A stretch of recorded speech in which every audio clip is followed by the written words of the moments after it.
আচ্ছা, আপনি বলছিলেন যে আপনার যিনি স্ত্রী তিনি দেহ ব্যবসা করেন, এটা কতটুকু সত্য? এটা পুরা সত্য। এর আম্মু মূলত দেহ ব্যবসা করে। আমি আপনার এর বিয়ে করার পরে বুঝতে পারি না এর সিন্ডিকেট, বুঝতে পারছেন? আপনি কিভাবে বুঝলেন তা আপনার বাচ্চার আম্মু দেহ ব্যবসা করে? দেহ ব্যবসা করে আমি নিজ চোখে দেখছি। তাছাড়া আপনার সুনামগঞ্জ আমি তোরে না জানি না খুলনা বিয়ে করি। তখন আপনার আমি আসছিলাম, এর আম্মু আমার অনেক টাকা পয়সা আত্মসাৎ করে লেগেছে। কত টাকা আত্মসাৎ করেছে? 35 লক্ষ কাছে আছে, মূলত এর বাইরের কাছে আছে। আমার এই টাকা মাইরা এর বাইরে জায়গা কিনে। আপনার বাচ্চার আম্মু যে দেহ ব্যবসা করে সেটা কিভাবে আপনি জানেন? এটা দেহ ব্যবসাটা যে করে ফোনের মাধ্যমে, মানে এরে যখন ফোন দিতাম এর ঘরে আমি পুরুষ মানুষের কণ্ঠ শুনতে পাইতাম। তখন এরে যখন এক পর্যায়ে আমি বলতাম তোমার ঘরে পুরুষ মানুষ আসলো কোথায়, কে কণ্ঠ শুনি? কয় না তুই তো পাগল, তোর কানে সমস্যা।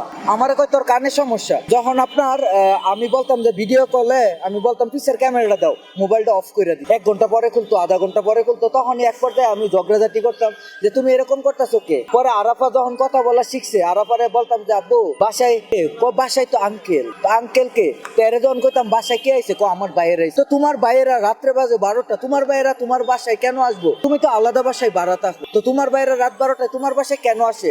তোর মতো কি বদমাশ আমার বাইরা, মানে আমারে খারাপ কথা বলতো, বুঝতে পারছেন? তো এক পর্যায়ে 24 সালে তো মূলত এর লগে আমার এই যাই জামালা চলতেছে। আপনার বাচ্চার আম্মুকে আপনি 35 লক্ষ টাকা কেন দিলেন? ওই যে ভবিষ্যৎ আমারে বলতো যে বাচ্চারা ভবিষ্যৎ করো, তোমার আব্বা আম্মারে যদি সব টাকা দিয়া ফেলো তোমার আব্বা আম্মা তোমার টাকা দিব না। আচ্ছা হয়েছে, এরার একটা ভবিষ্যৎ আছে। তুমি তো জায়গা জমি কিছু কিনো নাই, আমি তোমার জায়গা জমি সুনামগঞ্জে কিনা দিব, তুমি আমার অ্যাকাউন্টে টাকা পাঠাও। শুধু এর অ্যাকাউন্টে টাকা পাঠাই নাই, এর বিকাশেও টাকা পাঠাইছে, এর ভাইয়ের বিকাশেও টাকা পাঠাইছে। আপনার অ্যাকাউন্টে কেন টাকা রাখেন? আমার অ্যাকাউন্টে ছিল কিছু টাকা, 12-13 লক্ষ টাকার মতো ছিল।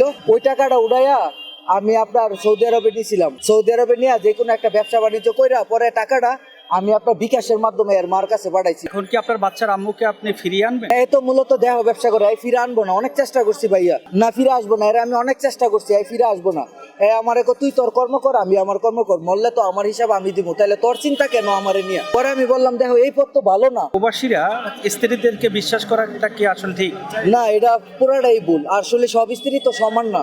যদি ভালো মানুষের সন্তান হয় অবশ্যই বিশ্বাস করা যায়, আর যদি ওই কুলাঙ্গার তাহলে তো লাইফ নষ্ট। আমার মতো এরকম একদম না রাস্তায় নামাই দিব। বিশ্বাস করবেন আমার পকেটে শুধু 300 টাকা, আমার আব্বা 1000 টাকা দিয়ে দিছে।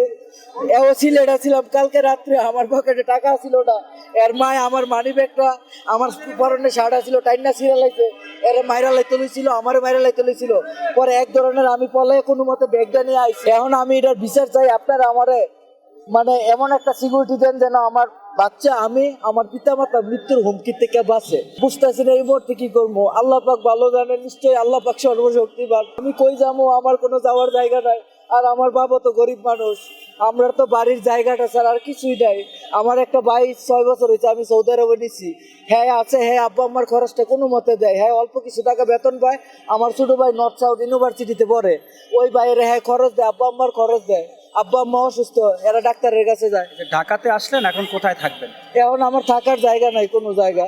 পকেটেও আছে 300 টাকা, এই টাকা দিয়ে কি করবেন? এই যে দেখেন আমার পকেটে কত টাকা দেয়, এই যে আমার পকেটে শুধু 300 টাকা, আমার কাছে আর কোনো টাকা নাই। যোগাযোগ তো করছি, কিন্তু আমার হুমকি দেয়, কয় তোরে মাইরালামো, জানে লাগবো এই জায়গায় তোরে মাইরালামো, আরাফারে মাইরালামো, তোর বাপ্পারে মাইরালামো, কয় তোরে কোনোদিন বাসায় রাখতাম না। এরে আমি কইছিলাম যে তোর সুনামগঞ্জের দেহ ব্যবসা আমি মাইনুদ্দিন যদি বাইতে ইনশাল্লাহ বিসমিল্লাহ তোর দেহ ব্যবসা শিকড় আমি উড়াইলাম। এই কথা যখন কইছি তখনই আমার এই যে দেখেন আমার মাইরা, আমার এই আঙ্গুল ঠিক আছে, আমার এই আঙ্গুলটা ভাঙিয়া ফেলছে। কে মারলো কি আপনাকে?